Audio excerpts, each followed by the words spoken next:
son para cumplir el horario que acordamos. Bueno, muy buenas tardes a todos y a todas quienes han respondido a la convocatoria de este primer ciclo de seminarios virtuales de Ayllu Solar. Reactivación sostenible de Arica y Parinacota, con esta primera sesión denominada Reactivación y oportunidades y energía solar. En representación de la red asociativa Ayllu Solar y como directora regional del proyecto Ayllu Solar, doy la bienvenida a las autoridades indígenas, ¿cierto? Autoridades de gobierno, beneficiarios de los proyectos comunitarios de Ayllu Solar, red de desarrolladores vinculados al proyecto Ayllu Solar, a los stakeholders del proyecto y a los distintos actores que en el desarrollo de estos 5 años de ejecución del proyecto han sido fundamentales para esta iniciativa de SER Chile. Brevemente, antes de dar la palabra a los expositores comprometidos para esta instancia, me permito hacer un resumen del estado del proyecto Ayllu Solar en la región. Actualmente nos encontramos en el 6º año en curso.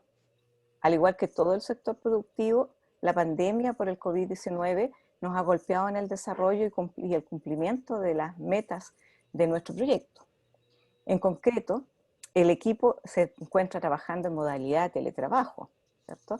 Y preparándonos para reactivar las actividades pendientes en el marco de las recomendaciones de la Autoridad de Salud.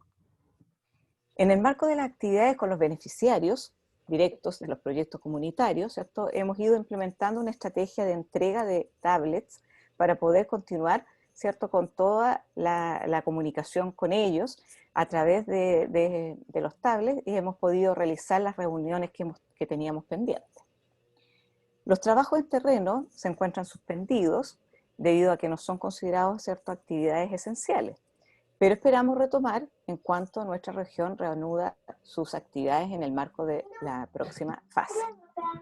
En cuanto al relacionamiento regional, se ha continuado trabajando en función de posicionar la reactivación económica, también sobre la base del desarrollo de las energías renovables, considerando la energía solar como el gran potencial de la región.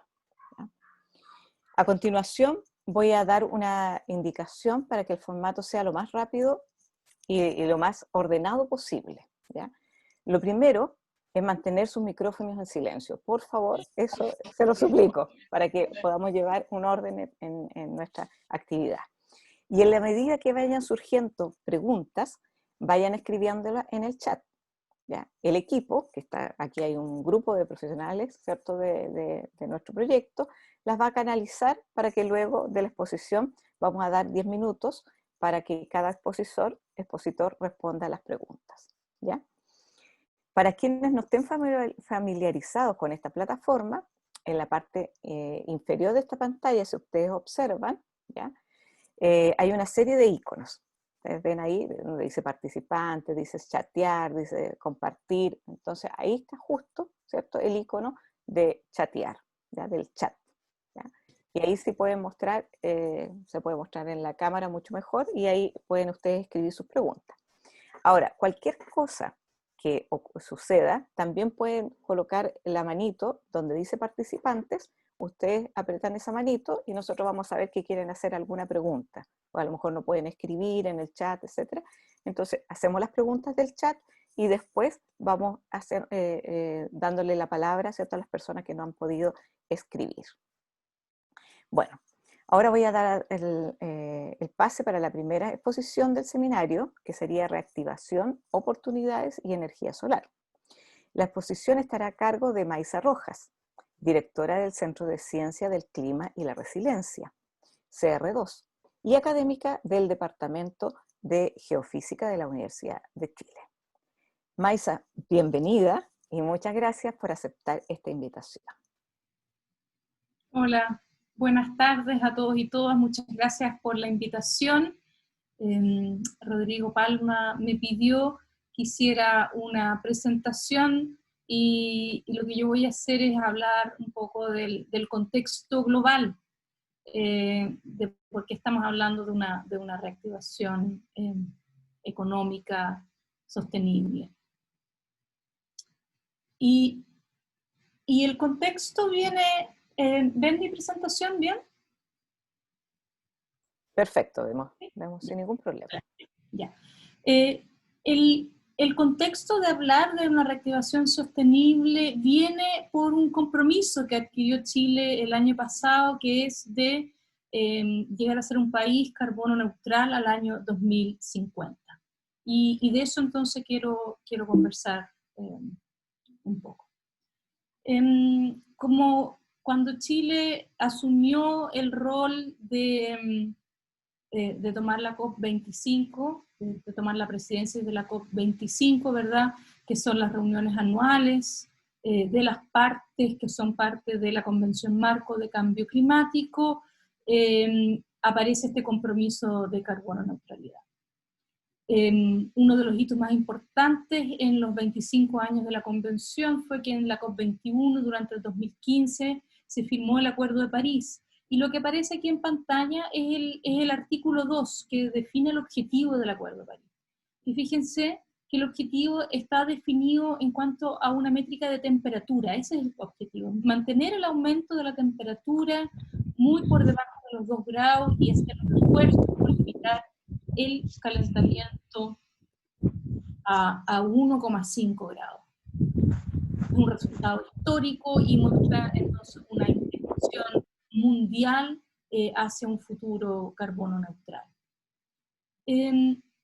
Existen dos instrumentos asociados al Acuerdo de París. Uno es la NDC, o Contribuciones Determinadas a Nivel Nacional, NDC por sus siglas en inglés, que es un instrumento que se debe entregar cada 5 años, y que Chile actualizó este año durante abril.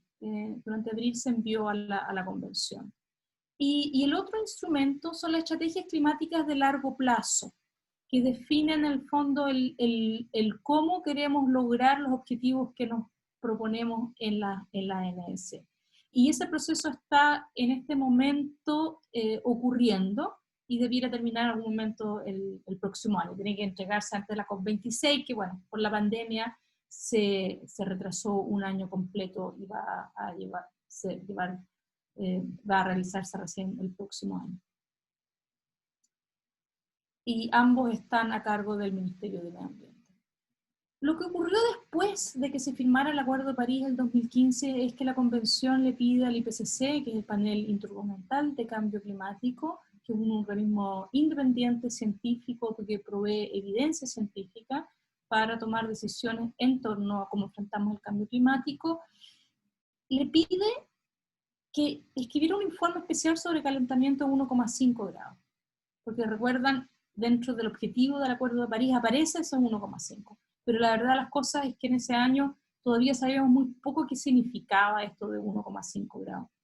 Y lo que aparece acá está el título completo. El informe lo llamamos el informe de 1,5 grados, pero tiene un título bastante más largo, y lo pongo acá porque lo que se le pide al informe no solamente es hablar de qué es lo que podemos hacer para limitar el calentamiento a 1,5, sino que este objetivo ambicioso de enfrentar el cambio climático hay que evaluarlo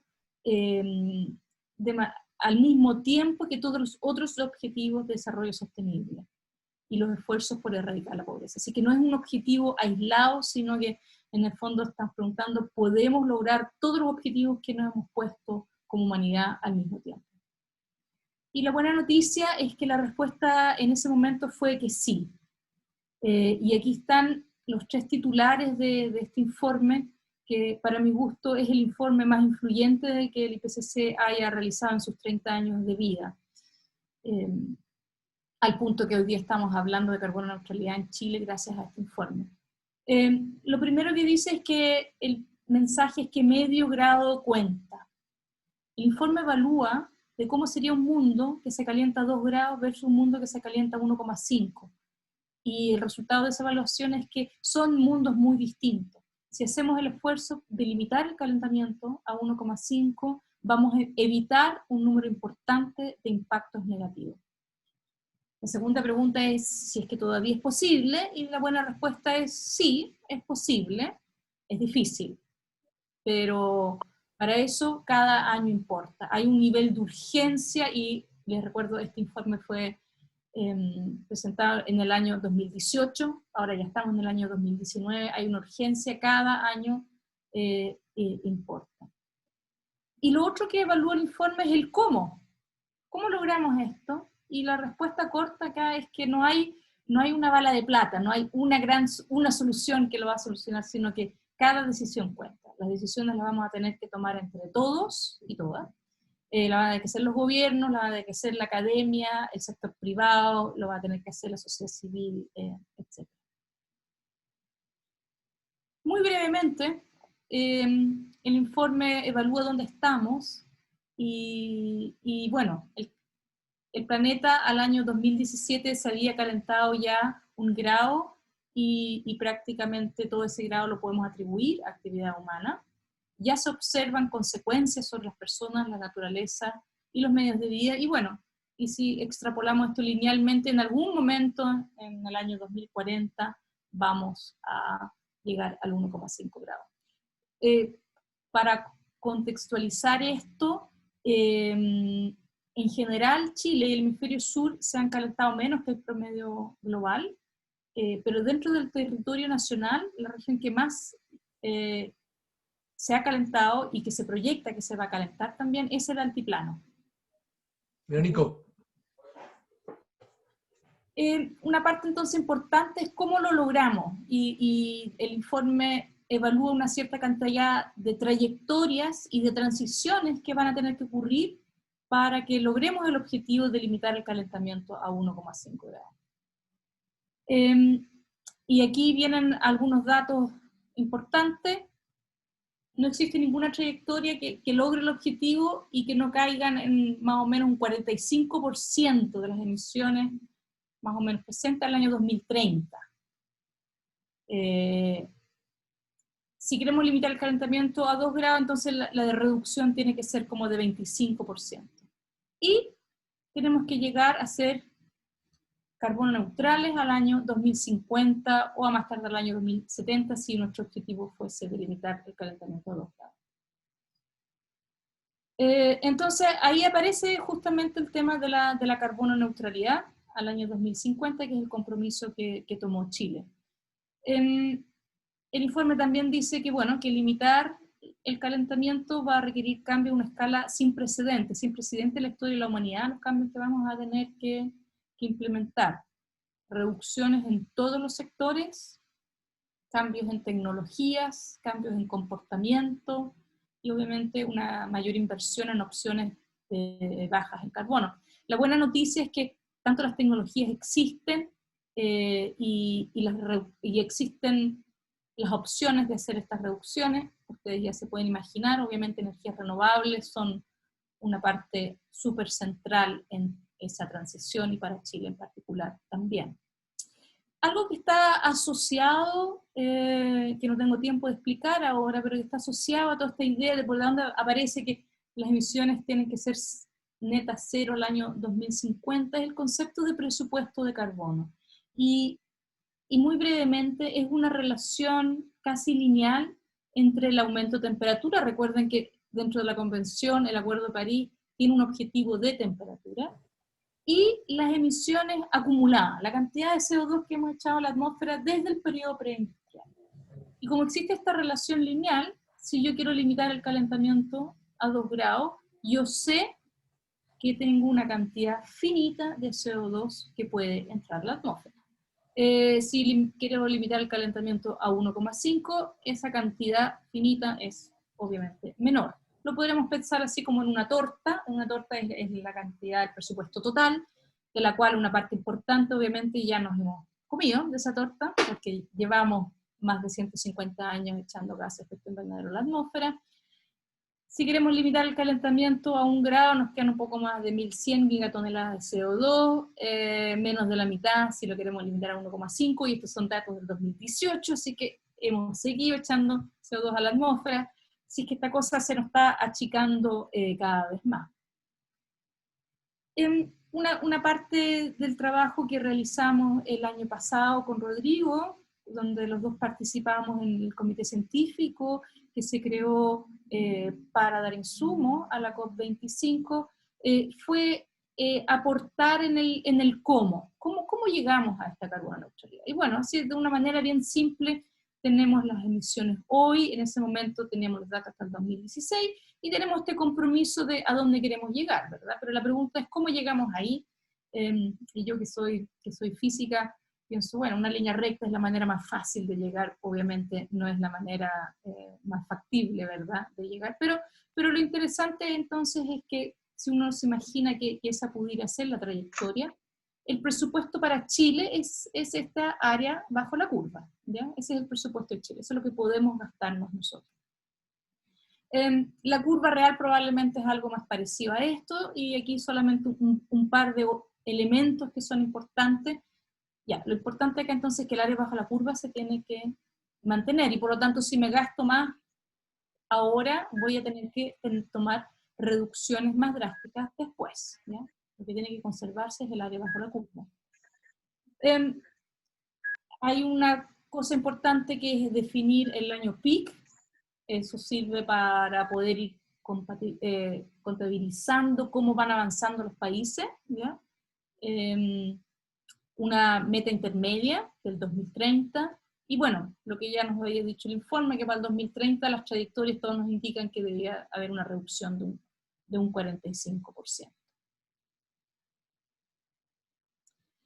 Aquí está el documento que elaboramos el año pasado, que lideró Rodrigo Palma, y junto con varios otros académicos, y muy importantemente con funcionarios del Ministerio de Energía, Medio Ambiente y también de Hacienda. Aquí está una figura un poquito más realista de esta carbono neutralidad. Acá están nuestras emisiones, acá está el presupuesto que aparece en la NDC, y cómo llegamos al 2050, y también incluye las 30 medidas identificadas para llegar a esa carbono neutralidad. Así que esas medidas están muy bien.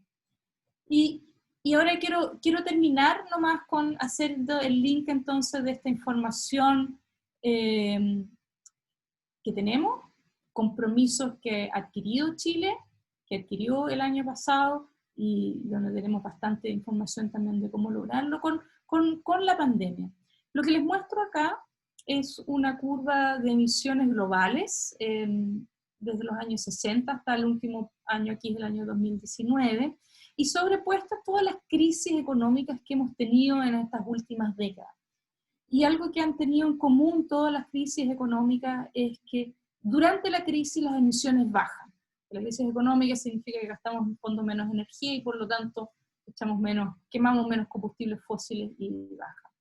Pero una vez pasada la crisis, las emisiones siempre han vuelto a aumentar.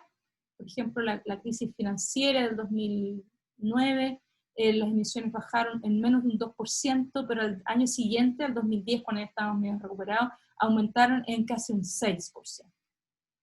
¿Okay? Ahora, esto es algo que simplemente no puede ocurrir esta vez, porque no solamente Chile tiene la meta de carbono neutralidad, la tienen muchos países del mundo, y sabemos que eso es lo que nos está diciendo la ciencia, que lo que tenemos que lograr para enfrentar de manera satisfactoria el cambio climático. Y por lo tanto, lo que es urgente es que después de la crisis económica, una vez que terminada la pandemia, no tengamos un rebote de emisiones significativas. Las estimaciones de este año es que efectivamente las emisiones van a reducirse como en un 7%, pero lo que no puede ocurrir de ninguna manera entonces es que tengamos este rebote que hemos tenido históricamente. Y por eso es que entonces estamos hablando de una reactivación económica sostenible que no hipoteque nuestra posibilidad de enfrentar el cambio climático, y sino que todo lo contrario lo tomemos como una oportunidad de acelerar esta transición que hemos tomado como compromiso de país hacia un Chile sin combustibles fósiles. Y creo que con eso termino. Gracias. Muchas gracias, Maisa. Vamos a continuar entonces. Recuerden que las consultas Estoy ¿Sí? tratando de dejar de compartir. Obviamente se me perdió Ah, ya. Sí, no te preocupes. Por mientras que yo voy hablando, lo importante aquí es que vamos a tener 20 minutos después para responder las preguntas. Ahora vamos a continuar con la segunda exposición, ¿ya? El expositor es Roberto Herrera, él es ejecutivo de proyectos de la Corporación de Fomento para la Producción Corfo Arica y Parinacota.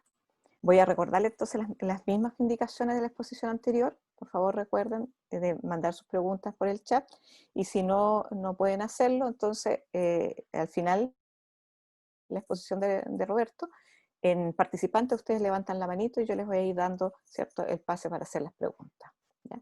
Vamos a dar esos 20 minutos al final para que se vayan canalizando también a través del chat. ¿Ok? Gracias, Roberto. Hola, hola, gracias. Buenas tardes a todos.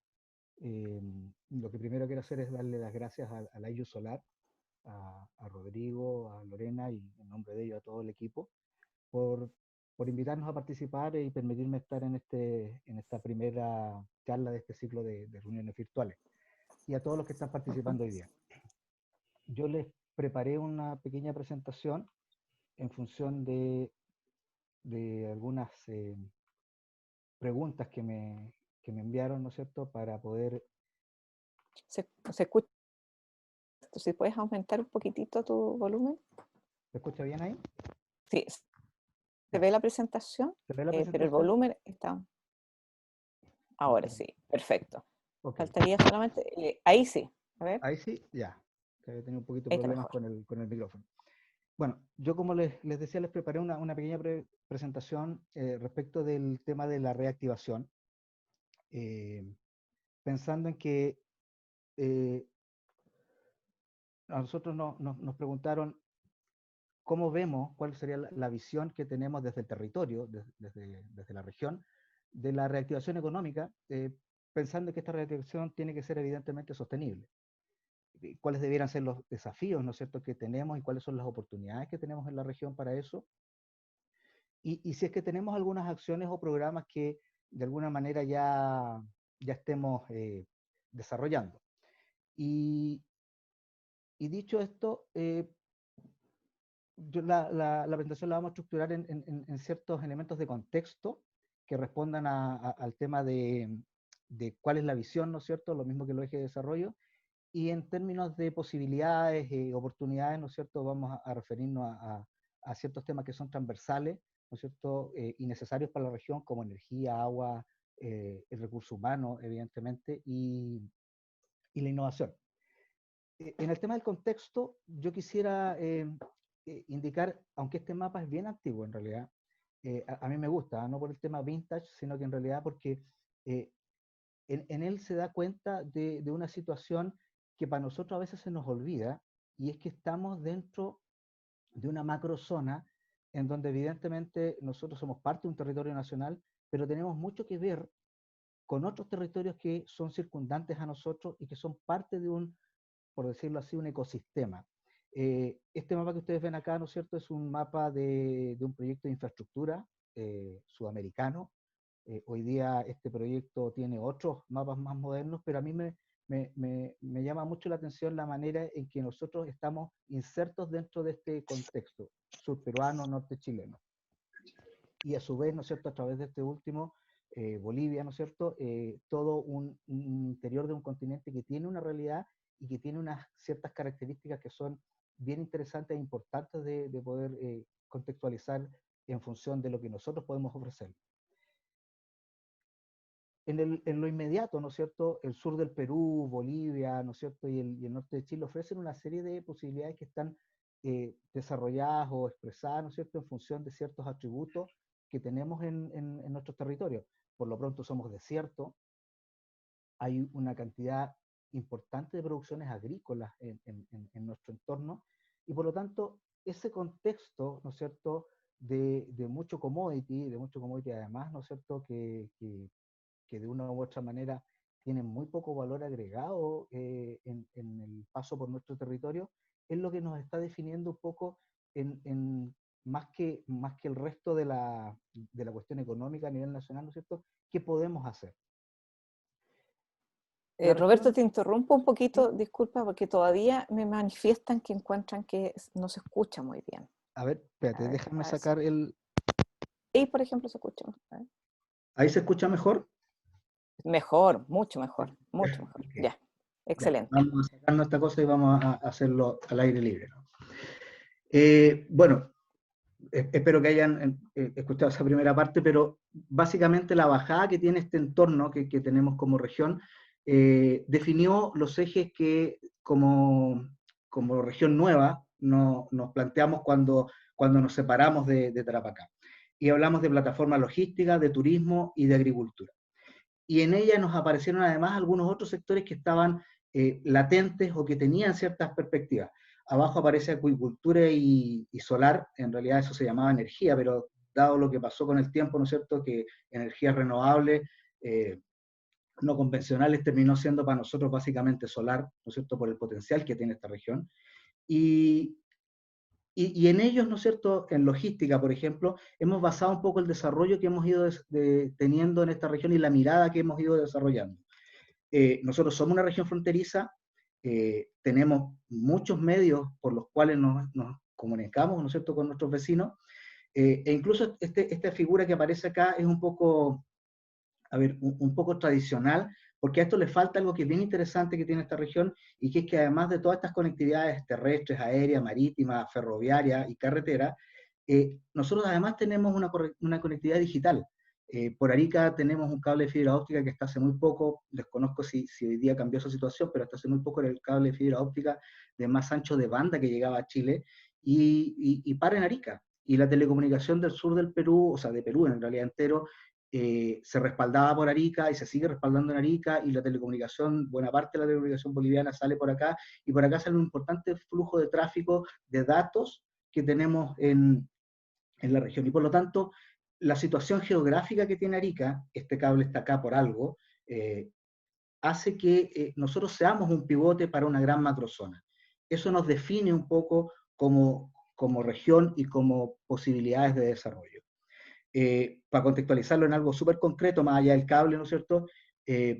La foto de la derecha, ¿no es cierto?, o izquierda, donde aparece 1 millón de toneladas, es cuando el puerto se licitó, cuando pasamos de un operador público a un operador privado. Hablábamos de 1 millón de toneladas. Hoy día la foto que está al lado es de hace un par de años, de 2017, y hablamos hoy día de sobre 3 millones de toneladas, 3 millones y medio casi. Entonces, esa situación ha hecho que este sector, que este intercambio sea muy relevante. Y para nosotros como región, el hecho de mirar a nuestros vecinos y a nuestra frontera es parte de lo que nosotros tenemos que contextualizar en términos de oportunidades y desarrollo. La agricultura también ha sido para nosotros uno de los drivers, uno de los sectores que elegimos como desarrollo para la región, porque si bien es cierto, vivimos en un desierto, este es un desierto con valles que son oasis, ¿no es cierto?, en medio de esta sequedad, y por lo tanto, acá hemos tenido que tener una agricultura que ha sido bastante interesante desde el punto de vista tecnológico. Hemos tenido que lidiar con la falta y la calidad de nuestra agua, con la radiación que tenemos, y por lo tanto, hoy día hemos desarrollado una agricultura que es bastante interesante, y la utilización del metro cúbico de agua, por ejemplo, es bastante más eficiente en esta zona que en otras por razones obvias, y por lo tanto veíamos en esa oportunidad, ¿no es cierto?, o en ese sector una oportunidad tremenda de desarrollo. Estamos hablando de desarrollo de tecnología que, por ejemplo, en el sur peruano o en otros vecinos nuestros podría tener gran impacto. Nosotros nos hemos visto obligados a trabajar con estas condiciones, pero eso nos ha generado ciertas capacidades para poder hacer. Esta imagen de acá es una revista de hace algunos años del Mercurio, en donde hablaba del Silicon Valley y de las semillas en Chile. Y estábamos hablando de que hoy día tenemos mucha investigación y desarrollo en Arica a propósito del tema agro. Este es un sector que es importante, que junto con el tema de logística o comercio internacional es parte de lo que nosotros somos y nos define, y por lo tanto es en este contexto que nosotros estamos viendo oportunidades para nuestro desarrollo.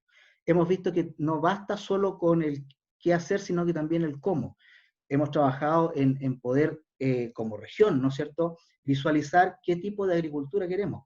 Y por lo tanto hemos visto que podemos tener agricultura no solo sustentable desde el punto de vista energético, también podemos tener agricultura inteligente, podemos tener agricultura que tenga Internet de las cosas, que tenga un manejo interesante de los datos que en ella vamos recopilando, y por lo tanto, hoy día, generar estos negocios de nicho regionales puede ser para nosotros una alternativa bien interesante, y por eso la agricultura con el apellido de tecnológico es para nosotros siempre una apuesta relevante en este sector.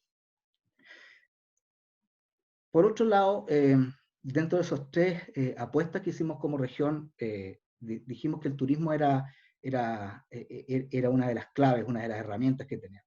La verdad de las cosas es que esta pandemia hoy día, si a alguien le ha pegado fuerte es al turismo, y hoy día tenemos un sector que está bien complicado, pero que tenía y sigue teniendo ciertas ventajas competitivas, porque hoy día nosotros somos parte de un ecosistema bastante más grande, que es este ecosistema andino, ¿no es cierto?, este mundo andino, en donde Perú hace una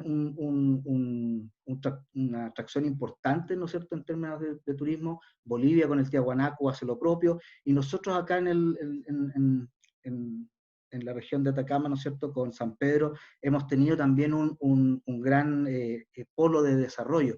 Y nosotros hemos tenido la suerte de estar metidos en medio, o sea, estamos en medio de este triángulo, y por lo tanto el turismo para nosotros siempre fue de intereses especiales. No vendíamos sol y playa, nosotros vendíamos básicamente lo que somos, altiplano, desierto y costa, y hoy día, ¿no es cierto?, vamos a tener que repensarlo. Veníamos como avión, la verdad las cosas que veníamos re bien. Este dato que aparece ahí, ¿no es cierto?, habla de que del 2016 al 2020 habíamos logrado levantar, cosa que no había pasado nunca antes, inversión por sobre 300 millones de dólares. En distintos proyectos, ¿no es cierto?, de hoteleros, ¿no es cierto?, de casinos, y veníamos re bien. Pero afortunadamente, a pesar de que este golpe ha sido fuerte para el sector turismo, y esperamos que seamos capaces de levantarnos luego, lo que nosotros no vendemos es planta turística, nosotros vendemos otra cosa, nosotros vendemos patrimonio, vendemos cultura viva, vendemos naturaleza y actividades. Y eso yo creo que es una apuesta importante, porque vamos a tener que ver cómo nos hacemos cargo de esta nueva manera de interactuar, pero seguimos teniendo estos elementos que son bastante diferenciadores y bien potentes para nosotros. Por lo tanto, desde esa perspectiva, estos tres sectores que han visto cierto grado de merma, ¿no es cierto?, producto de esta pandemia, hoy día vamos a tener que repensarlo en función de este nuevo escenario.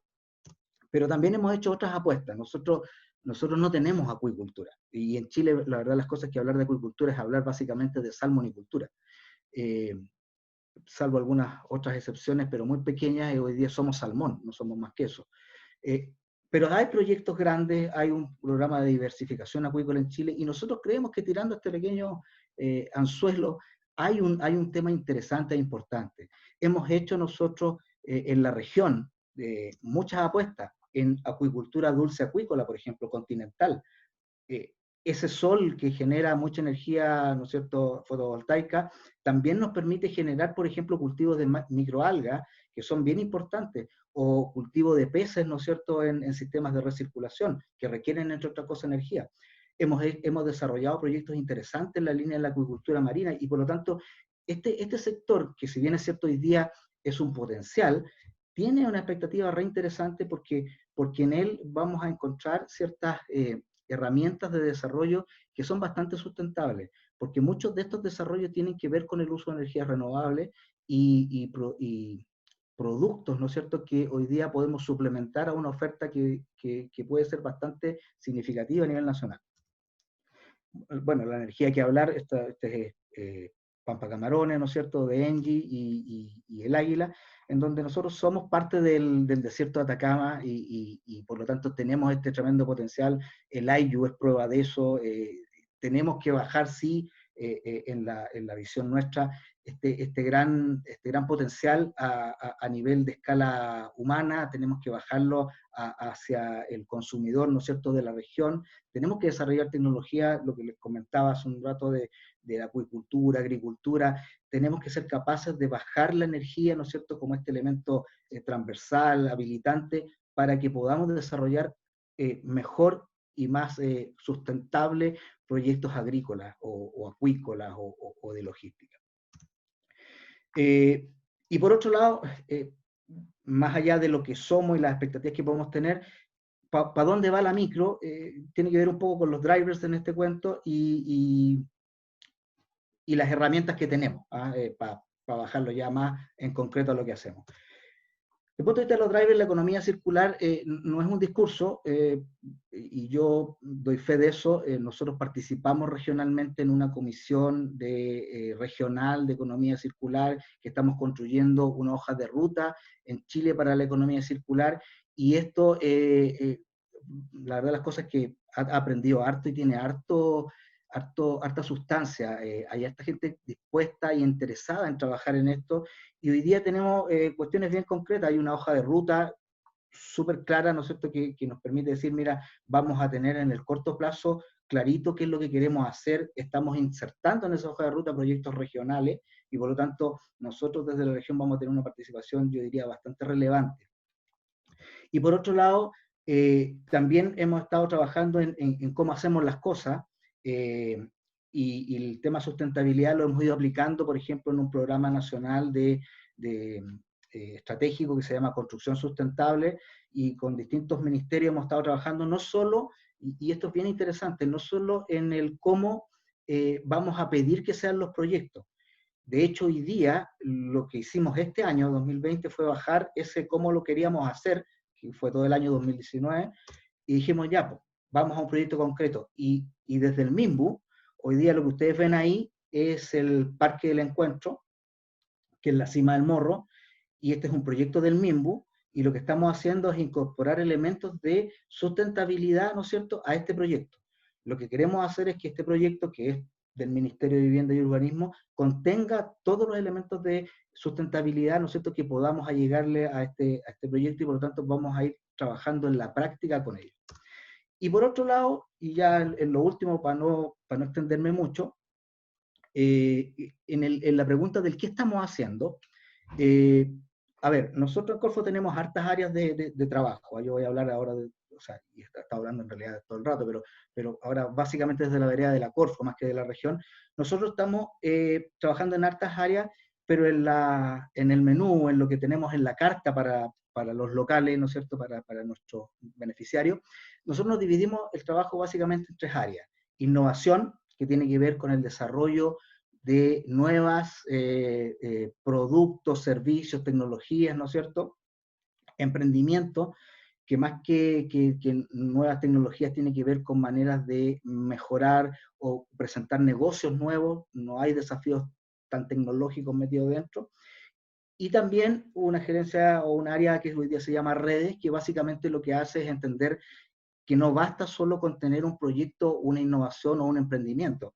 Hay que ser capaces de conjugar un sector, y por lo tanto ahí nosotros tenemos herramientas para poder trabajar con distintas empresas o entidades, de tal manera de generar valor agregado. Y yo no los voy a latear con cada uno de los instrumentos, para eso podemos hacer una charla Corfo, pero no es la idea hoy día. Pero sí quiero bajar a 2 ejemplos bien concretos de esto que me permití poner acá para que ustedes vean que se puede hacer algo re choro cuando uno piensa en sustentabilidad, ¿no es cierto?, y en una nueva manera de hacer las cosas. Este es un proyecto que ahora estamos terminando, que es un proyecto de economía circular.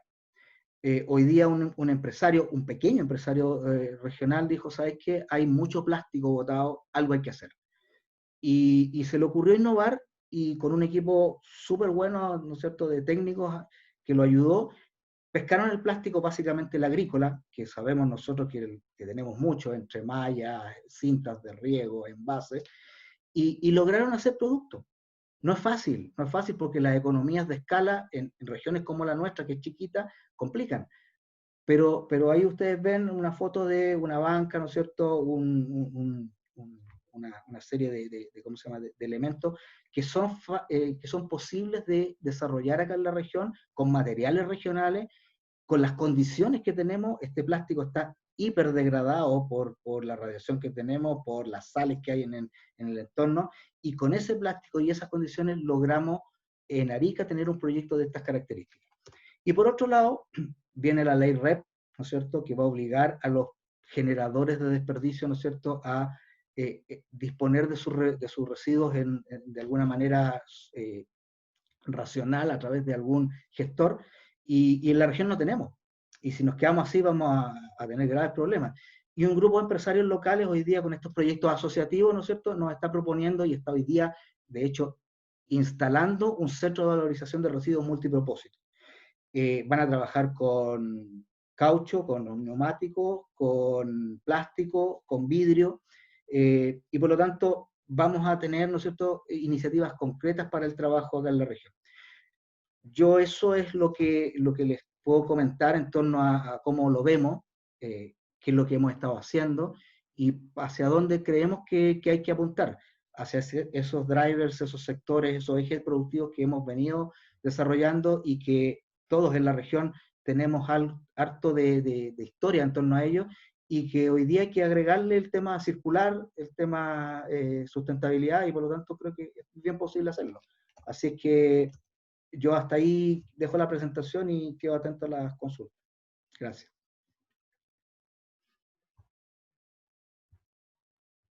Gracias, Roberto. Vamos entonces a comenzar con las preguntas. Ya así que están apareciendo las consultas. Freddy, yo no voy a decir todos los apellidos de las personas, pero Freddy pregunta: ¿posibilidad de avanzar en modelar el clima altiplánico del norte? Las preguntas son para ambos, ¿ah? Así que no sé si ustedes se sienten más tranquilos contestar uno o el otro.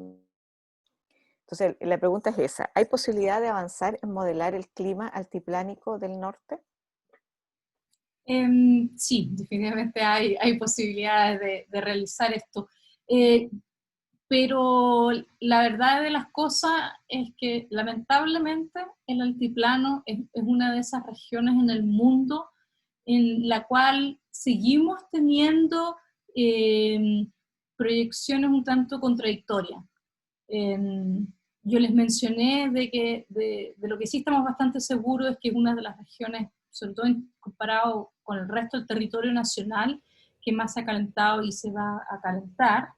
Pero la gran duda se sigue manteniendo con el tema de las precipitaciones. Más o menos la mitad de las proyecciones nos dicen que van a disminuir y la otra mitad nos dicen que van a aumentar. Y por lo tanto, después de muchos años que han pasado, seguimos con bastante incertidumbre sobre qué exactamente va a ocurrir por las precipitaciones en el altiplano. El otro gran problema que tenemos es que existen pocos datos, las pocas estaciones que hay no son demasiado largas. Yo creo, si no mal recuerdo, por ejemplo, Viviri es una estación que tiene datos de los años 60 más o menos, pero no hay muchos más, y por lo tanto también se hace difícil estudiar qué exactamente ha ocurrido y validar algún modelo. Así que digamos que sigue siendo un dolor de cabeza para la modelación, pero se han seguido haciendo esfuerzos. El CR2 tiene varias plataformas, puedo anotarlo después en el chat, donde ustedes pueden mirar lo que tenemos para eso. Perfecto, eso sería bastante interesante para las personas escuchando. Entonces, también en la NDC actualizada de Chile se menciona educación solo 2 veces. ¿Creen que se puede avanzar más en educación sobre cambio climático?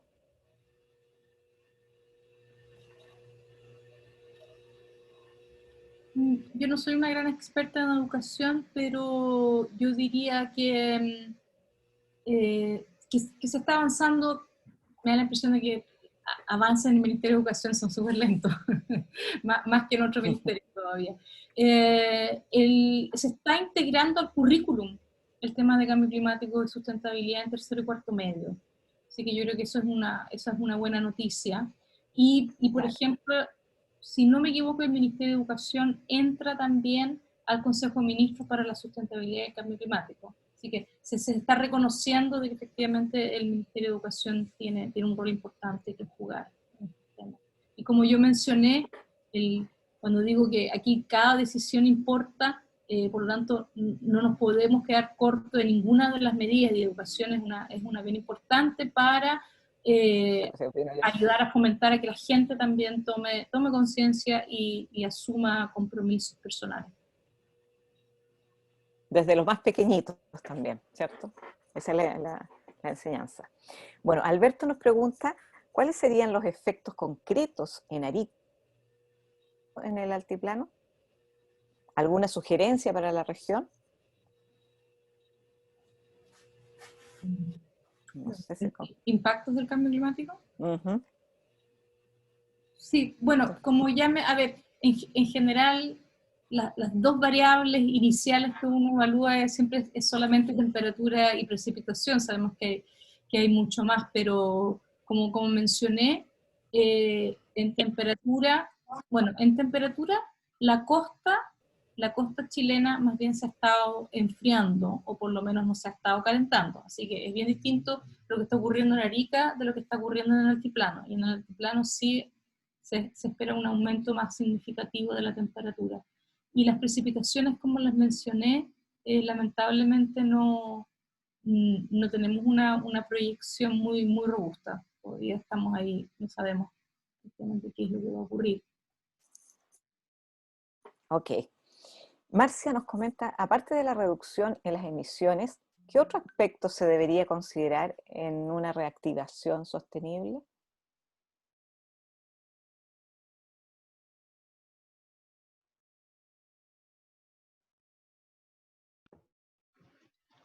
En términos de otra variable asociada a la pandemia, bueno, para reactivaciones tenemos hartos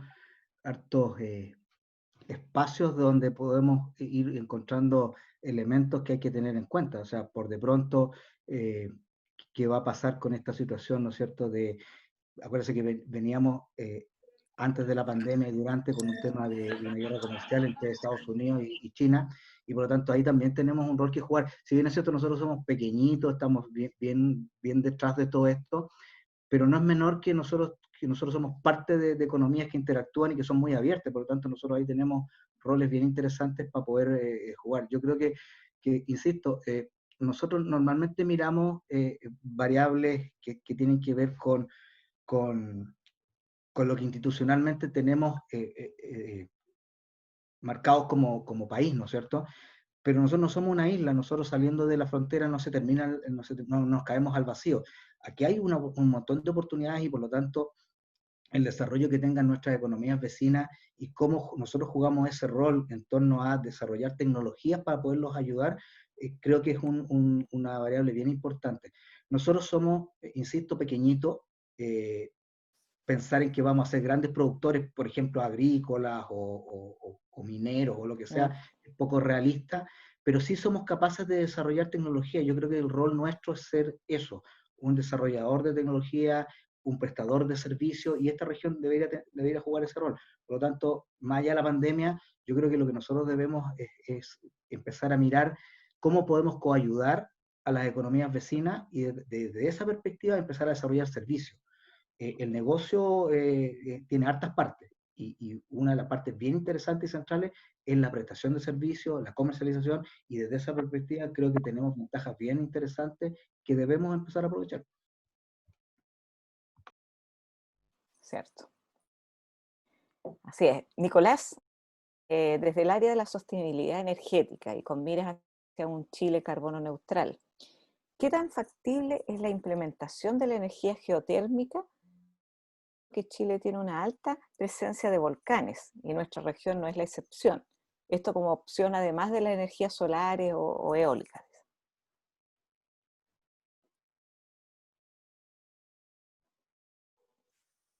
Los dos puede. Yo ahí me declaro bastante incompetente en términos pero siempre me lo he preguntado. A ver, cuando les decía que nosotros finalmente devenimos en solar, nosotros durante muchos años empezamos a ver las energías renovables no convencionales, y ahí aparecían varias, geotermia, mareomotriz, solar, eólica, ¿no es cierto? A ver, yo siempre me pregunté, no voy a contribuir a responder, pero sí a generar la duda. Si somos un país tan largo y tenemos tanto mar, si somos un país tan largo y tenemos tantos volcanes, a lo mejor las apuestas también tendrían que estar centradas en ese tipo de energía que de una u otra manera están por todo el país y que de alguna u otra manera también son bastante estables, por decirlo de alguna manera, en el tiempo. Entonces, así como la solar ha tenido un desarrollo bien interesante, capaz que con tanto volcán activo podamos tener en algún momento una energía o una tecnología que nos permita utilizarlo.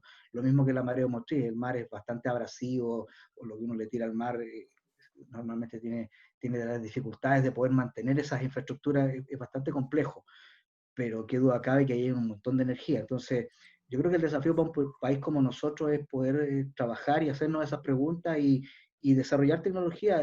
Creo que nuestra oportunidad está en eso, en desarrollar tecnología. Yo creo que estas otras energías, yo creo que efectivamente Chile tiene el potencial de desarrollar prácticamente todas las energías renovables no convencionales que se nos ocurran, pero finalmente lo que ocurrió con solar y eólico es que han tenido un desarrollo mayor también a nivel internacional y por lo tanto los costos se han bajado mucho y eso las ha impulsado por sobre las otras.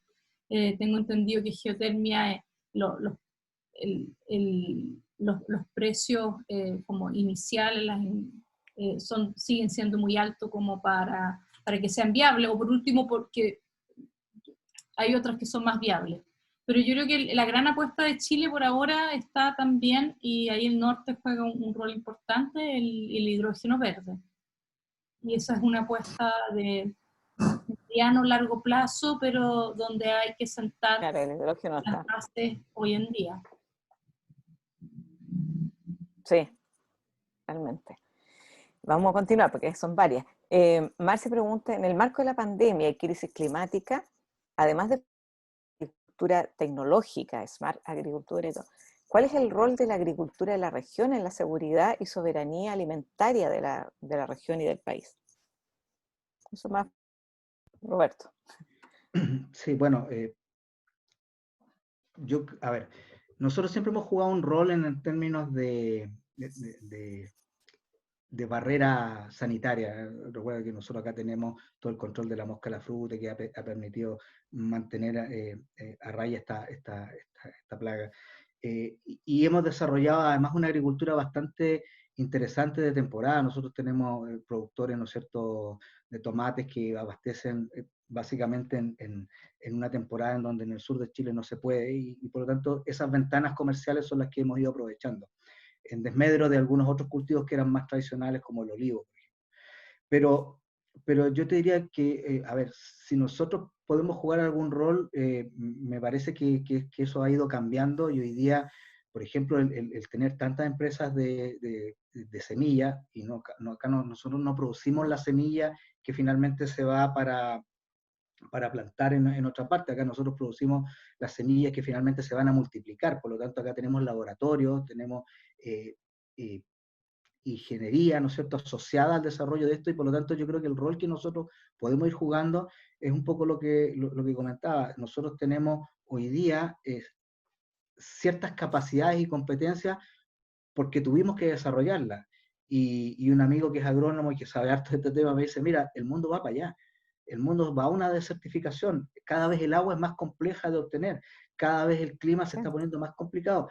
Nosotros vivimos ya en ese peor de los mundos. Hace muchos años vivimos acá con escasez hídrica, con un calor complejo, con radiaciones complicadas, Sí. y por lo tanto nosotros tenemos capacidades hoy día para poder transmitirla. Yo creo que el desafío nuestro, y vuelvo a insistir, es poder desarrollar esa tecnología, empaquetarla. Acá hay agricultores que son bastante interesantes desde el punto de vista del desarrollo tecnológico, y debiéramos ser capaces de tener ese acervo de conocimiento empaquetado para que tengamos empresas de tecnología que vayan a contarles a los otros que se viene, y se viene algo como esto: escasez, agua de mala calidad, ¿no es cierto? Entonces, hoy día yo creo que el rol nuestro podría ser bien interesante en la medida en que podamos ser capaces de desarrollar esa tecnología. Ahora, si la pregunta era si nosotros vamos a ser capaces de desarrollar tecnología para abastecer un mercado nacional, por ejemplo, yo creo que no es real pensar algo como eso, porque hay cuestiones también donde tocamos ciertos techos que por más tecnología que tengamos no vamos a ser capaces. Pero sí, y creo que es relevante aprovechar eso que hemos tenido y desarrollado, porque tenemos el entorno que tenemos y eso nos ha generado estas capacidades. Yo creo que hay que aprovechar ese sector que es bien interesante. Ok. Ya, Alberto dice, ¿cómo estima que ha sido el trabajo del público con el privado, los que tienen distintas velocidades y prioridades? Pero no estoy segura a qué se refería. Es decir, el trabajo público con el trabajo privado, pero que tienen distintas velocidades y todo, pero exactamente a cuál. Ah, la exposición de Corfo. Ya, ahí está. A ver, no te entendí bien la pregunta. Dice, ¿cómo afecta el trabajo? Dice, sobre la exposición de Corfo, ¿Ya? ¿cómo estima que ha sido el trabajo del público, instituciones Ah, públicas, con ya. el privado, los que tienen distintas velocidades? Bueno, ahí un poco como Mm. una cantinela bien repetida. Nosotros en lo público tenemos una velocidad que en general al privado le cuesta entender, ¿ah? Porque a veces no es que queramos, pero estamos presos de un montón de procedimientos y procesos que tienen que ser así por la naturaleza del trabajo que hacemos. Así que si la idea es poder generar ciertas celeridades, evidentemente desde el sector privado se puede hacer mucho más. Pero yo creo que también hemos logrado llevar la complementariedad que nosotros tenemos respecto de que sí podemos hacer cosas en donde los privados no están interesados en hacerlas o se les complica un poco. Mira, nosotros tenemos harta experiencia, por ejemplo, yo voy a hablar de mi servicio, pero yo sé que otros servicios también lo tienen y las voluntades también. Nosotros hemos logrado desarrollar, por ejemplo, ciertas alianzas que tienen que ver más con gobernanza, con el ponernos de acuerdo, y estas agendas que les contaba, ¿no es cierto?, no sé, pues de construcción sustentable, ¿no es cierto?, de economía circular que nos vamos poniendo, la verdad las cosas es que sonaría bien difícil pensarlas desde el mundo privado. Yo creo que finalmente ese es el rol que vamos cumpliendo nosotros, generar estos espacios de trabajo. Ahora, cuando hay que desarrollar proyectos puntuales, evidentemente la velocidad privada es mucho más, pero sí yo creo que el rol que jugamos nosotros es de alguna u otra manera generar esos espacios. Y desde esa perspectiva yo creo que el trabajo puede ser bastante beneficioso para ambos. Nosotros podemos trabajar temas en donde hay que generar condiciones de base. Hoy día mucho de lo que está pasando en muchas partes tiene que ver con estudios de línea base que hemos desarrollado, que jamás hubiéramos tenido si no hubiéramos hecho el esfuerzo y la inversión desde lo público. Entonces, esa es un poco la pega que hacemos nosotros. Ahora, claro, a todos nos gustaría ir más rápido, pero tenemos ciertas condicionantes que no nos permiten y hay que verle el lado bueno a eso. O sea, también eso nos permite trabajar de manera mucho más certera en lo que vamos haciendo. Gracias. Marisa dice, MMA, todo esto, en conjunto con varias unidades, también está desarrollando un atlas de riesgo climático. Ese atlas será una plataforma también, ¿cierto? Tendrá información de vulnerabilidad y exposición a escala comunal. Viene pronto. ¿Eso lo sabes, Marisa? ¿Sabes algo de eso? Sí, era un pequeño anuncio nomás, porque puse en el chat un par de las plataformas Ah, lo pusiste que ha tú. desarrollado, sí, el CR2. Ah, perfecto. Es Sí, que yo leí, prontamente se va a leí dar a conocer ese Marisa, pensé trabajo que era también. una persona. Perfecto, listo. Entonces, Freddy también dice gracias, Marisa, está en el programa ISEC de la Universidad de Tarapacá. Mucha energía por para el SR2. Y Alberto dice, para ambos tenemos el capital humano para impulsar la energía solar, considerando que ante la pandemia se bajaron recursos como Beca Chile. No sé si Rodrigo Palma volvió, pero yo creo que él sería más adecuado en responder. Yo tengo entendido que efectivamente hace unos años atrás, cuando comenzó el impulso como inicial mayor en energía solar, que lamentablemente había poco capital humano y los ingenieros y ingenieras había que traerlos del extranjero. Yo no sé si esa situación sigue siendo así o no. con respecto a Becas Chile, uno debiera pensar que justamente se debieran, de hecho, promocionar, y por último, en temas focalizados que uno sabe que donde se requiere de generar capacidad para el futuro. Pero no sé cómo está la situación actual.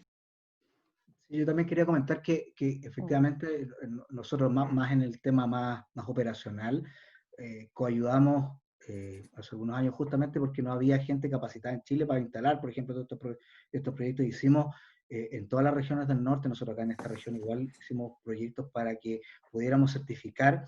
A veces había gente que sí sabía, que sí tenía las competencias, pero no estaba certificado, y un proyecto como estos vale un montón de plata y nadie va a trabajar con gente que no estaba certificada. Entonces hicimos una pega grande en términos de certificar a harta gente. Ahora, eso desde el punto de vista de la instalación, pero yo evidentemente creo que también tiene que haber más en términos de desarrollo de ingenieros, ¿no es cierto? Y todo esto que son más a largo plazo, y que evidentemente ahí debería haber una política más nacional. Pero sí, coayudamos en algún tiempo y hoy día eso como que tendió a bajar. No sé si porque no hay más demanda o porque hoy día no están priorizados los recursos. Ahí desconozco la razón. Ok. Hay otra que dice, ¿cómo nos afecta a lo que indican el que Chile no suscribiera el acuerdo de Escazú? Anuncio que hizo el canciller Andrés Alamán. Silvania a veces que pregunta.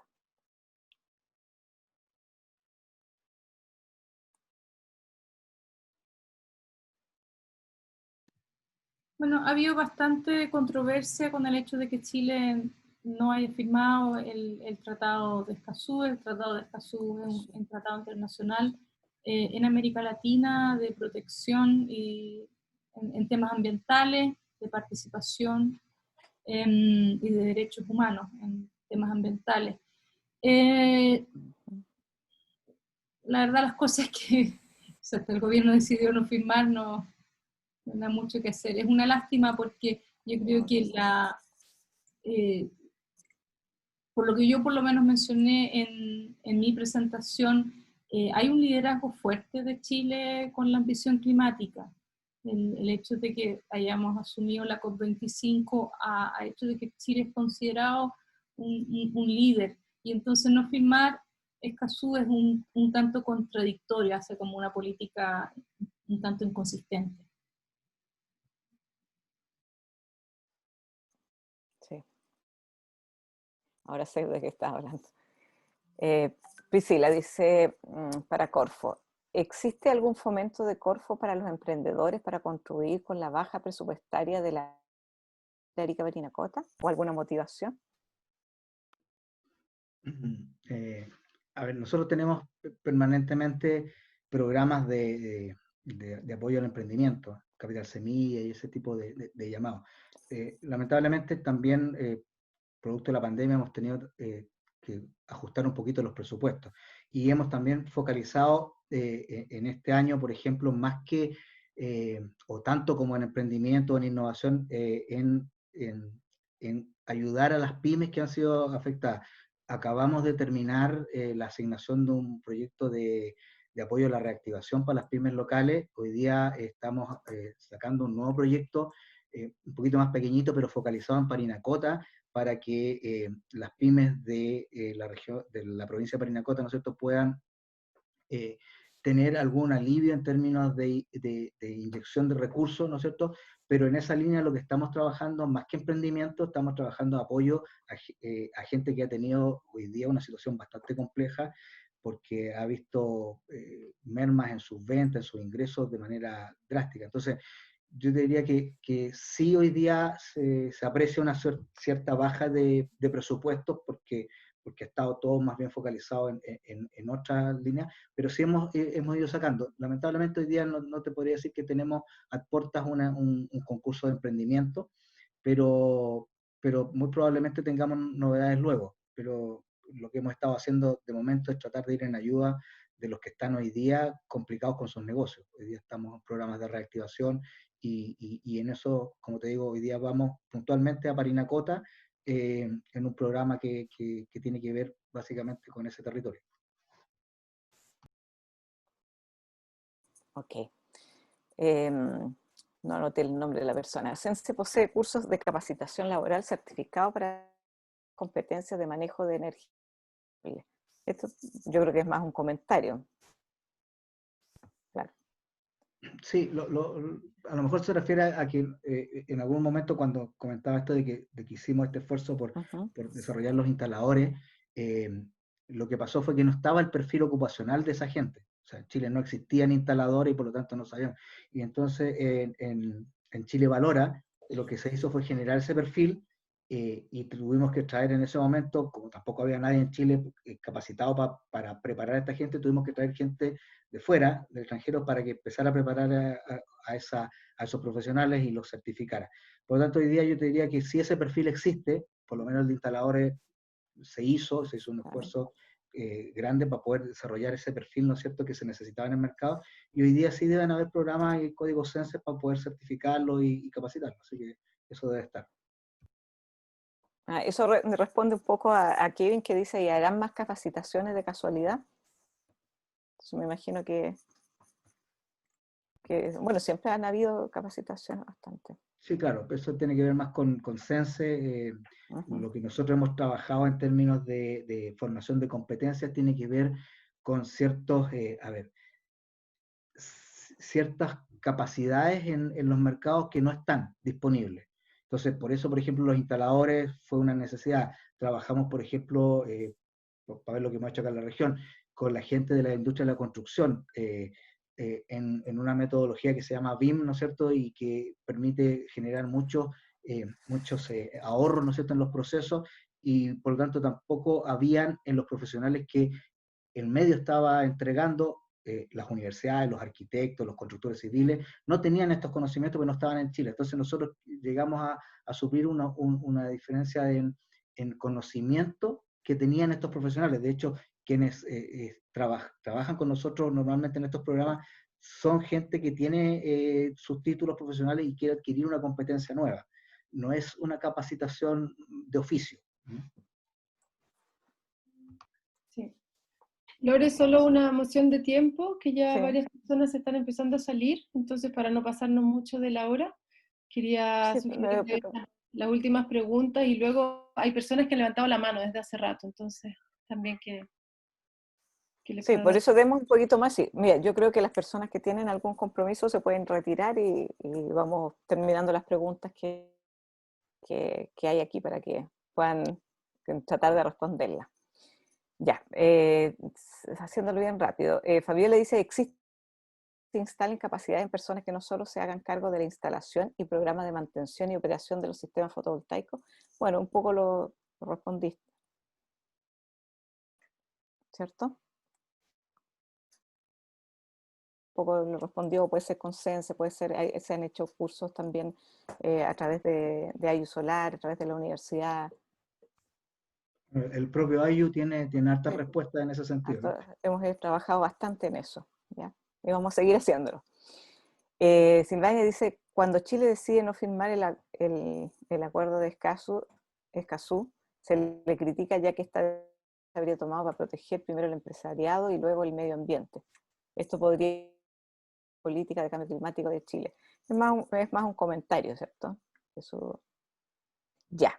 Entonces, vamos a ver solamente un poquito aquí algunas personas. Si las preguntas son más o menos las mismas que ya hicieron por el chat, no las hagan para que podamos ir más rápido. Edgar.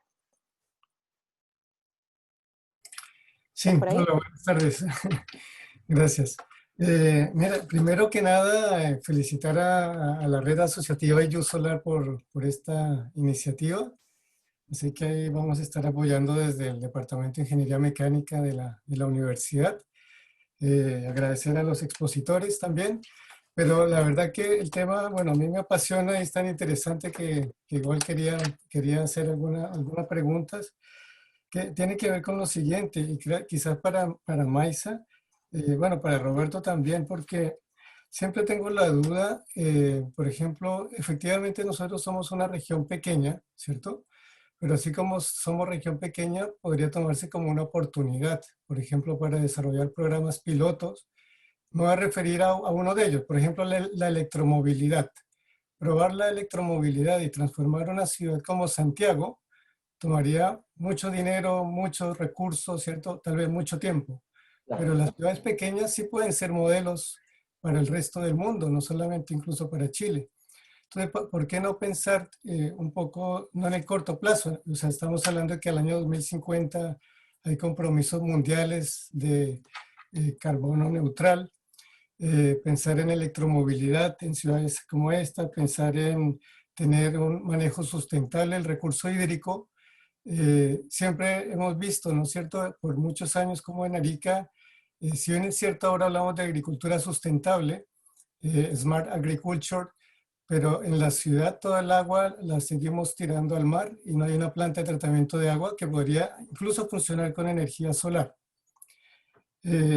¿Por qué no hablar, bueno, de turismo sustentable? Yo creo que en eso hemos avanzado, en temas de reciclaje también. Bueno, finalmente mencionar, este es un poco, digamos, comentario, crítica, medio política. Tal vez si la geotermia y la energía geotérmica estuviera en Santiago, ya estaría desarrollada en Chile, pero está lejos de Santiago, ¿no? Entonces, un poco como comentario. Así que me gustaría un poco ver, digamos, lo que piensa Maisa y Roberto al respecto de lo que acabo de comentar. Gracias. Nada, Edgar. Maisa, primero. Perdón, no estaba encontrando el mouse para desmutearme. Yo creo que es una excelente idea pensar cuando uno es pequeño de que puede servir de piloto. De piloto. Es muy interesante también potenciar la experiencia que tienen ustedes por vivir en condiciones ya tan extremas de cómo se pueden desarrollar cosas y ese conocimiento de alguna manera sí se puede exportar. Yo creo que lo más crítico para que esta reactivación sea sostenible es que no se hagan inversiones que vayan a dejarnos con emisiones por muchos años. Si hoy día se decide invertir en cosas que en el fondo nos van a mantener con altas emisiones, eso es lo más crítico que hay que evitar para que no nos hipoteque la posibilidad del futuro. Entonces, y eso es para algunas cosas se planifican ahora, pero van a tener consecuencias por muchos años más, ¿verdad? Yo creo que ese es el tema, para mi gusto, el criterio más crítico con la lupa con la cual uno tiene que mirar todas las decisiones que se vayan a tomar en estos próximos meses y en este próximo año, porque no es una exageración decir de que nos jugamos el futuro del planeta en cómo salgamos de esta crisis económica.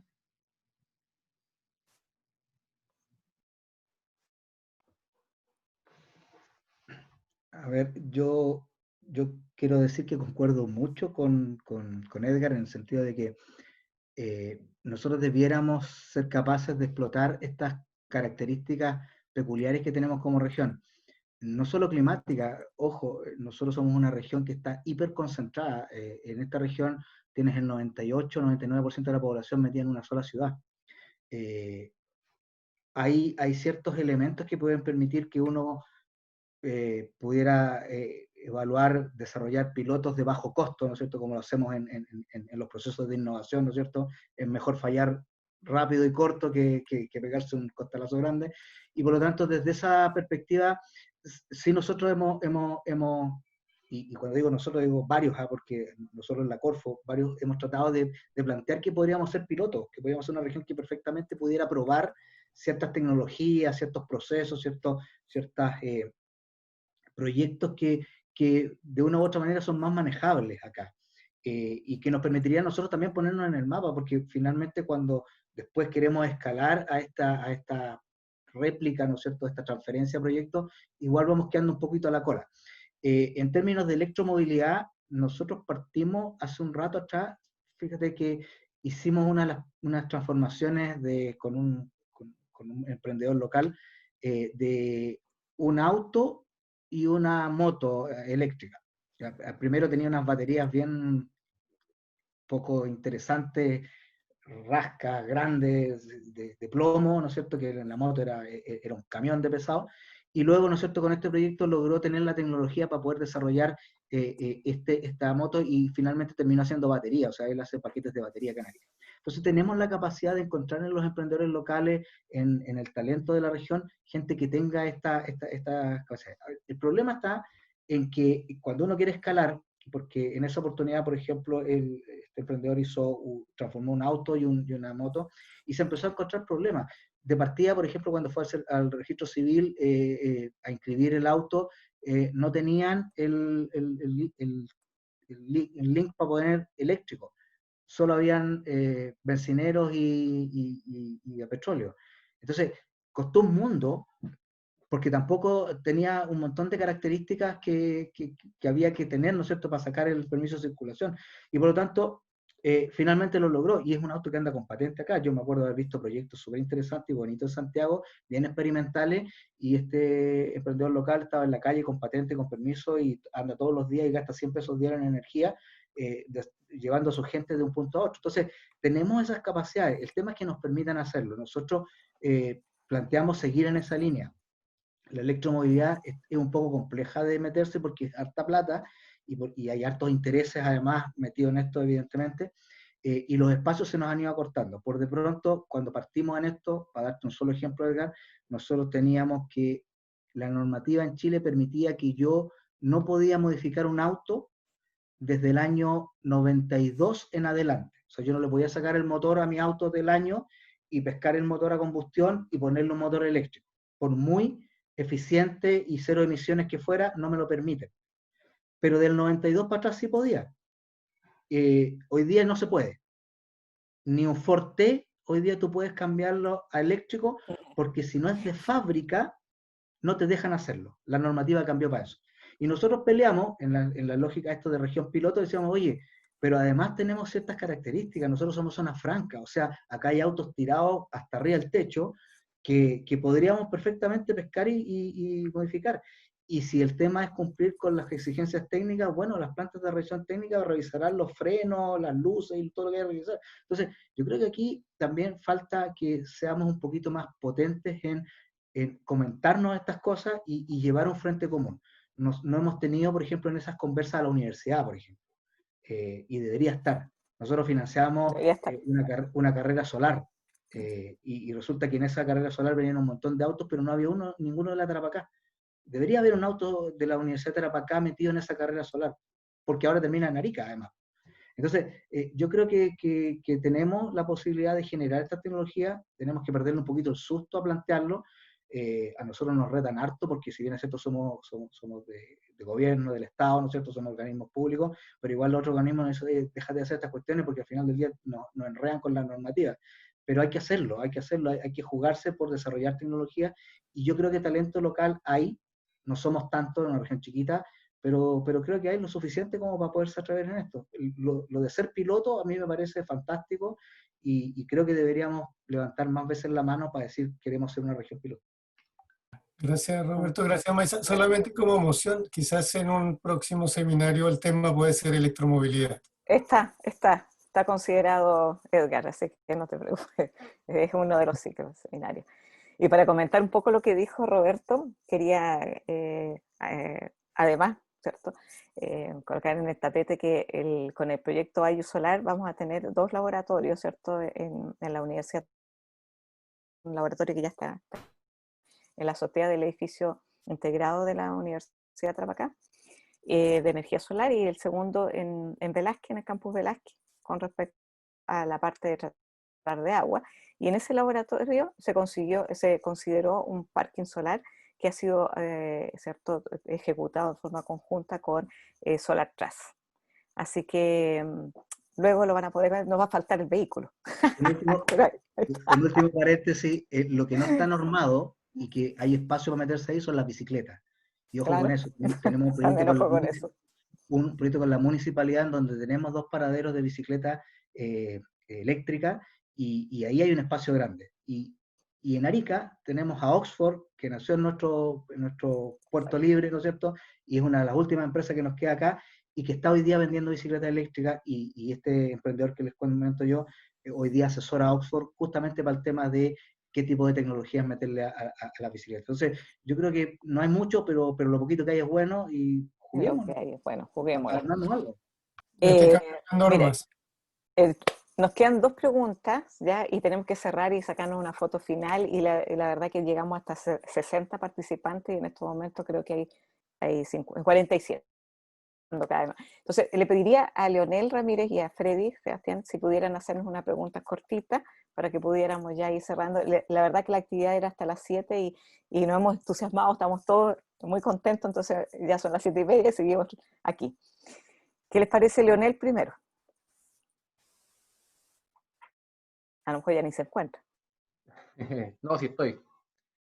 No, mira, no, sí, más que pregunta era complementar algunas precisiones que se conversaron en la exposición.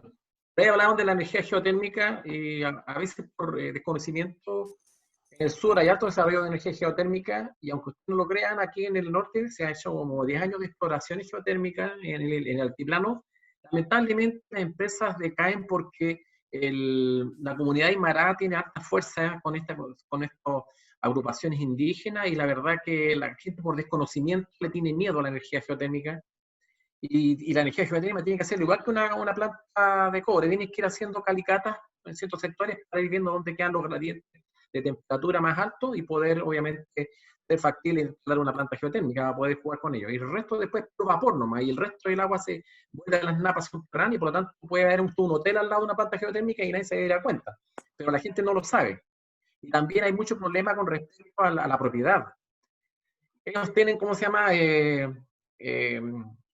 La tierra la heredaron, y están inscritos, inclusive no están inscritos acá en Chile, están inscritos en Lima. Entonces al final hay problemas de propiedad, y por eso que a veces no se desarrollan este tipo de iniciativas, no porque no esté la tecnología o sea muy cara, sino que simplemente hay otros factores que afectan. Eso yo quería complementar por la parte de la geotermia.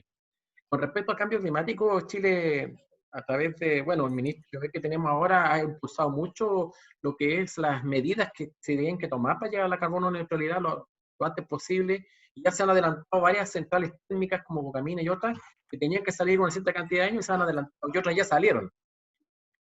Por el lado de la electromovilidad, bueno, se han instalado los tremendos terminales de buses en Santiago. Nosotros, si podemos hacer un piloto en Arica, hemos tratado de instalar 3 electrolineras, y la verdad que no se ha podido ninguna todavía. Pero en este momento se afectó la pandemia, hay otros que han tenido problemas con los terrenos, en fin. Y con respecto a los pilotos, a mí inclusive se ha hablado mucho de la energía distrital, que si tú quieres hacer algo, tú puedes hacerlo en forma, pensando en más grande. O sea, en vez de, si tú tienes una planta, por ejemplo, una pesquera que genera mucho calor, tú puedes colocar unas tuberías subterráneas, y tú puedes hacer llegar el calor hasta edificios completos, y no tener que estar pagando ¿cómo se llama? Por calefacción. O sea, si queremos hacer piloto, no solo puede ser de electromovilidad, sino que inclusive puede ser en construcción sustentable, puede ser hecho con energía distrital que se llama, teniendo los materiales adecuados, teniendo, bueno, el sol que es gratis para los sistemas térmicos y para los sistemas fotovoltaicos. Con respecto a la parte de los estudios, la verdad que bueno, la SEC está bajo el paraguas del ministerio, y nosotros tenemos hartos planes de aprendizaje. Hemos dictado cursos desde, ¿cómo se llama? Desde parvulario hasta liceos técnicos. Aquí en Arica hay 3 liceos técnicos, en el cual hay un acuerdo con el ministerio para poder incluir en el currículum ciertas temáticas para que puedan salir personas aprendiendo estos temas, porque nos faltan 7.000 técnicos para poder sustentar a futuro lo que es esta energía. Y la SEC el otro día hizo un seminario a través de todo Chile, en el cual participaron todos los liceos técnicos de Chile, en el cual se les puede dar una certificación, así como hablaba Roberto recién, ¿cierto? Que la persona sea certificada para que puedan tener una competencia en el mundo laboral. Y bueno, estamos en esa etapa. Tuvimos la primera reunión hace 2 semanas con los liceos técnicos, liderado por la SEC, porque la SEC es la que en el fondo da el certificado de instalador. Así que eso a grandes rasgos les quería yo más o menos para cerrar un poco el horario. Me parece muy buena ¿cómo se llama? El webinar, por decirlo de una manera, conversatorio. Sí, sí. Y bueno, tal como tú dijiste, hubo un pic de participantes, así que bueno, se alargó un poco, algunos tienen que hacer, pero bueno. Se alargó un poquito. Gracias por la invitación y ha sido todo gracias, Leonel, muy, ¿cómo se llama? Muy interesante. Gracias. Leonel, por tus comentarios. Maisa también está con otra actividad, necesita retirarse, así que Freddy, si la pregunta es muy rapidita, por favor, la foto final. Muchas gracias. Maisa, buenas tardes. Respecto a las limitaciones mencionadas al estudio y modelización del clima altiplánico, ¿podría ser posible complementar esto con un enfoque de paleoclimas? Es decir, ¿sería posible investigar los paleoclimas para aumentar la robustez de los modelos en el altiplano? Muchas gracias. Muy buena pregunta. Sí, es súper interesante poder complementar entendiendo el clima del pasado, y cuando hablamos del pasado realmente pasado geológico, justamente para entender cómo funcionan ciertos sistemas en condiciones bien diversas. Y existen algunos colegas que hacen ese trabajo. De hecho, tengo entendido que Eugenia Galló algún tiempo vivió en la región y trabajó en estos temas. Claudio Latorre de la Universidad Católica en Santiago trabaja desde hace siempre en el altiplano, y yo también, pero siempre en la parte de la modelación. Esa es pero efectivamente ese es un tema que se debe incluir. Perfecto. Muchas gracias, Maisa. Muchas gracias, Roberto. Entonces vamos a colocar todas sus cámaras para poder sacar una fotografía final, por favor, para poder ir cerrando. Agradecerle muchísimo a los expositores y realmente ha sido una actividad que yo creo que están todos muy, muy entusiasmados, muy emocionados, y por eso que se han quedado hasta el final, y llevamos un pico bastante importante de 40 personas todavía. Y llegamos a 60, casi toda la presentación fueron 60 personas, así que estamos muy contentos. Así que si podemos lograr que todos abran sus cámaras.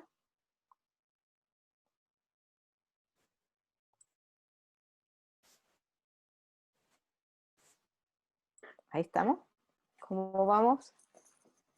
Priscila, ¿nos indicas? ¿O quién va a sacar? ¿Andrés o David? ¿Quién va? Yo estoy sacando, pero justamente en la línea de abajo están todos con la cámara apagada. Roberto Jiménez tengo y a Américo Torrico. ¿Estarán por ahí? Ahí sí, Alejandra ya. ¿Quién más? Ahí está. Ahí está, ya.